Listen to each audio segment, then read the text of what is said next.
Hi guys, it's David and Laurel. And today is going to be so fun because we're talking about wine cellars.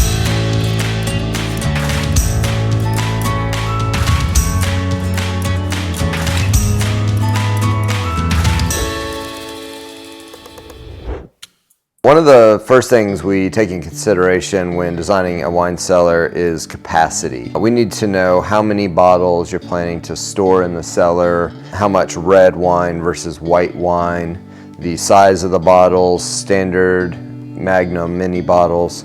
We'll want to know if this is a cellar that's going to be storing long-term vintage wines or more daily drinking wine for entertaining and things like that. That's going to have a lot more rotation.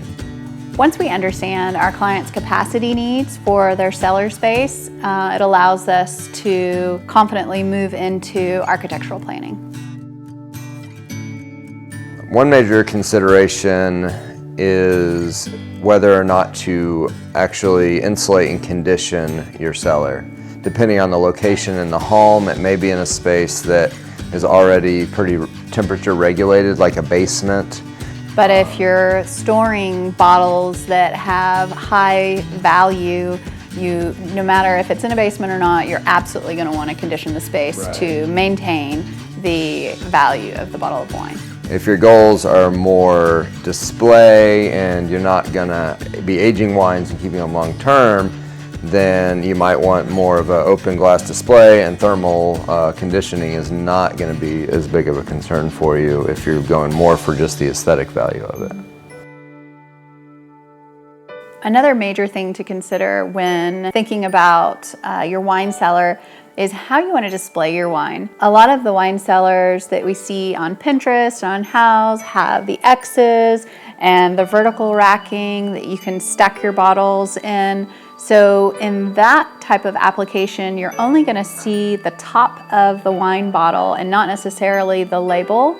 So if you want to see your labels, you can now mount the racking on the wall and display the bottles horizontally so you can see the beautiful labels. What we like to do with wall display racking is put texture on the wall and mount the wine racking to that, and you get that beautiful texture coming off the back wall and then the really pretty wine labels all throughout. Another thing you want to consider is, based on how we're displaying the bottles and the racking, is, are we going to put some, glass front walls and doors to the space to allow it to be enjoyed and viewed from outside of the cellar, or is just going to be in a space where it's more closed off and private, so that can lead to a lot of the design decisions we make.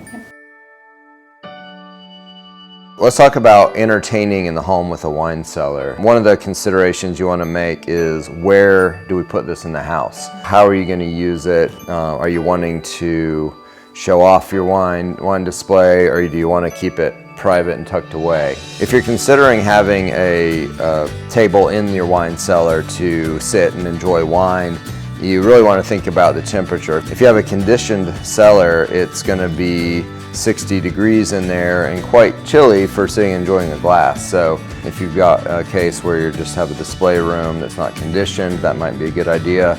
Otherwise, we might want to move that enjoying space right outside the cellar, and maybe we do a glass wall so that we can still feel like we're a part of the space, but back in enjoyable temperatures. We hope you guys found this tip helpful. If you did, please like, subscribe, turn on notifications, and stay tuned for more.